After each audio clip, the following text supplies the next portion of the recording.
I signed up for the Behemoth. And they're like, we did too. Your definition is just a little bit different from ours. I'm like, I can see that. The next show we're going to be talking about is... Oop, almost did this one. Is this the S rank monster? Yeah. I was almost most afraid to talk about this one, I'll be honest. Alright, let's get the title. Beheneko, the elf girl's cat, is secretly an S-ranked monster. Yeah. So, this one. It started pretty good, okay? It started pretty good. So, this is a dude in their world gets killed. He is a knight in their world, gets killed, and then is reincarnated as a behemoth, a monster. But he's a young behemoth, and apparently young behemoths look like kittens. So he's reincarnated in a dungeon as a monster, but he's like a kitten. He can devour other monsters and gain their abilities and their spells and stuff like that. Which is cool. So like I said, at the beginning, this is all cool.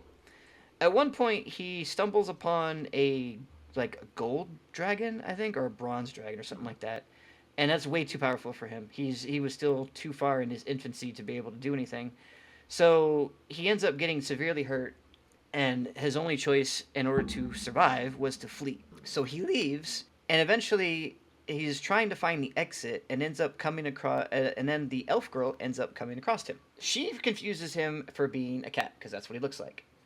So she takes him home and nurses him back to health. And he is now eternally grateful because he was a knight. He feels his knightly duty now to that she is now his master, and he is going to take care of her for helping him, kind of situation. He feels he owes a debt of gratitude. Yes. This elf, what can I say? They made her blonde, and that's probably for a very good reason, because she acts it as much as stereotypical blonde as you possibly can. Like, she has very little self-awareness, very little, like, she wants to be this powerful warrior because her village was saved by another powerful warrior, but she doesn't have it in her to be a powerful warrior. She can be a warrior for sure, but, like, yeah, her first thing is she's trying to use, like, these two giant blades as her weapons. She has no strength for that. She barely can handle them efficiently enough. So it ends up being later on that she ends up switching to like daggers that she can actually wield and actually use her ability because she's fast, so she can actually go fast. But she has a real big fascination with her newfound pet. And it verges on, well, it doesn't just verge on it. Like, she's made mention that if he was bigger, she would wish for him to do some things to her. Yeah, see? I saw that look. I'm like, yeah, no, what you're thinking, that's what she wants. And I'm like, and then there's been multiple instances that I'm just like, skip, skip, skip, because she takes him into the bath. And unlike most anime scenes where it's nice fog covering things kind of situation, no, they show everything. They show everything. And I'm like, did we really need to? No, no, skip that. No, no, no, no, no, no. Yeah. Okay. And then she makes friends with this blacksmith who is a beast woman, and then all of a sudden now she kind of has feelings for this little cat who's actually a behemoth that no one knows about, and I'm just like, this is getting weird. This is getting very, very weird. I'm like, if we could ignore that aspect of it and let's focus on like the adventuring and the killing of monsters kind of situation, I would be eternally grateful for that, please.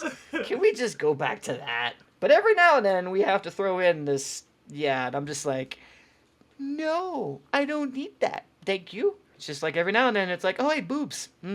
Great. Can we move on, please? Move on, move on, move on, move on. Like, I signed up for the Behemoth, and they're like, we did too. Your definition is just a little bit different from ours. I'm like, I can see that. Thank you. Okay. And then apparently the dragon that he ended up defeating ended up being resurrected, of course, as a woman, and now wants to get with this behemoth cat because now her understanding is that she was a dragon inside of this dungeon who always wanted to, who was the big boss, and now something finally came along. Eventually he goes back and actually defeats her because he needs to take her eye for some medicine that he needs to save the elf with at some point. So he defeats the dragon, and now she gets resurrected and wants to be with him because he defeated her. So now she's like, oh, you're strong, I want to get with someone who's strong. And when I mean get with, I mean seriously get with. And I'm like, you're bigger than him, lady. I'm not sure that's gonna work out too well for you. It's like Donkey and the Dragon in Shrek. It is just reversed. Are you continuing? Meanwhile, it's a dude this entire time. I seriously, I don't know. I mean, I really don't. I'm like, It's like they get to the killing of the monsters and the other stuff. I'm like, that's cool. And then boobs, and I'm just like, why boobs? And then we start doing these innuendos every now and then that we start throwing in there, and I'm like, why? So I almost feel like I could take it or leave this one, honestly. Okay, cool.